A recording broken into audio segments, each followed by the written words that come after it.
Assalamualaikum warahmatullahi wabarakatuh. Sahabat Quran, bagaimana kabarnya hari ini? Semoga alhamdulillah dalam keadaan baik. Pada kajian kali ini kita memasuki bulan Ramadan.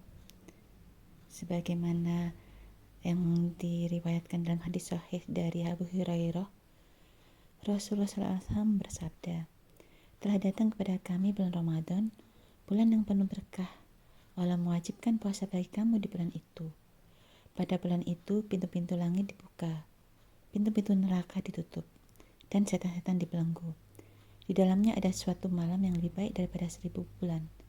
Siapa yang tidak mendapatkan kebaikannya, maka sungguh ia tidak mendapatkan kebaikan." Hadis riwayat An-Nasai. Pada kesempatan kali ini, izinkan Bunda menyampaikan terkait Odot One Day One Ayat.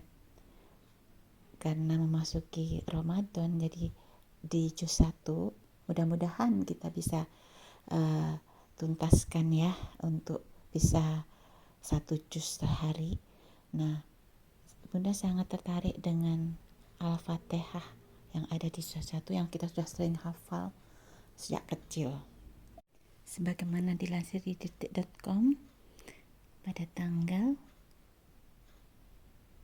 19 Februari 2024, 7 keutamaan baca Al-Fatihah, surat agung yang bisa mengobati penyakit.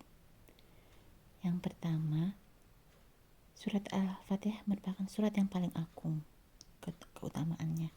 Yang kedua, surat terbaik dalam Al-Quran.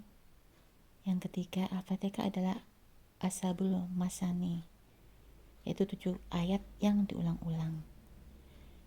Keempat, keagungan Al-Fatihah melebihi Taurat dan Injil. Itu sesuai dengan hadis Nabi. Yang kelima, surat yang harus dibaca ketika sholat. Yang keenam, pintu langit dibuka ketika diturunkan Al-Fatihah. Sebagai yang terakhir, sebagai doa penyembuh penyakit. Dari hadisnya disebutkan dari Abu Sa'id Al-Khudri, ia berkata, ketika kami melakukan perjalanan jauh, lalu kami singgah di sebuah perkampungan. Tiba-tiba datang seorang budak perempuan sambil berkata, "Tetua kampung kami sedang sakit. Apakah di antara kalian ada yang bisa meruqyah?" Lalu salah seorang dari kami bangkit. Sebelumnya ia belum memiliki pengalaman mengobati. Ia lalu membacakan bacaan ruqyah padanya hingga tetua kampung tersebut sembuh. Sebagai hadiah ia diberikan 30 kambing dan kami juga dijawab dengan susu segar. Ketika ia kembali, kami bertanya kepadanya, "Kamu memang bisa meruqyah atau pernah meruqyah?" Dia menjawab, "Saya tidak mengobatinya kecuali dengan bacaan ruqyah surat Al-Fatihah." Kami sarankan padanya agar dia tidak mengerjakan hal hari ini, atau nanti kita tanyakan saja masalah ini pada Rasulullah. Setelah kami tiba di Madinah, kami menyampaikan hal itu pada beliau. Lalu beliau berkata, "Siapa yang mengajar membawa Al-Fatihah adalah bagian dari bacaan ruqyah. Kalau begitu, bagi-bagikan hadiahnya." Artinya, pada hadis tersebut terdapat penegasan bahwa Al-Fatihah merupakan salah satu sarana ruqyah, sehingga dianjurkan untuk dibacakan pada orang yang tersengat hewan berbisa, orang sakit, dan semua orang yang merasakan keluhan tertentu. Seperti itu ya, sahabat Quran. Selain itu, kita juga ada 5 awal surat Al-Baqarah yang biasanya kita baca pada juz 1 itu. Yang saya garis bawahi adalah Al-Fatihah 7 ayat berulang-ulang dan surat Al-Baqarah ayat 1 sampai 5 yang biasanya dibaca pada Al-Ma'surat.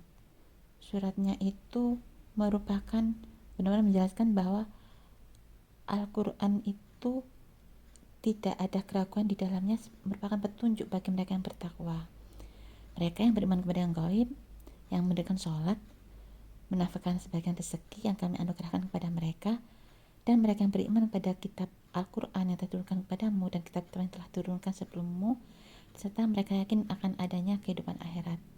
Mereka itulah orang-orang yang telah mendapat petunjuk dari Tuhan mereka, dan mereka orang yang beruntung.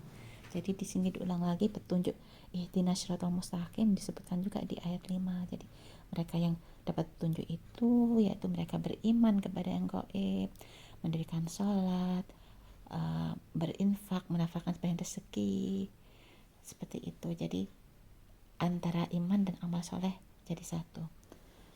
Mungkin sekian dari saya, dari Bunda Daru. Mudah-mudahan bermanfaat. Kita akan lanjutkan lagi kajiannya untuk hari-hari berikutnya. Semoga pada hari ini sahabat Quran bisa menuntaskan one day one juz.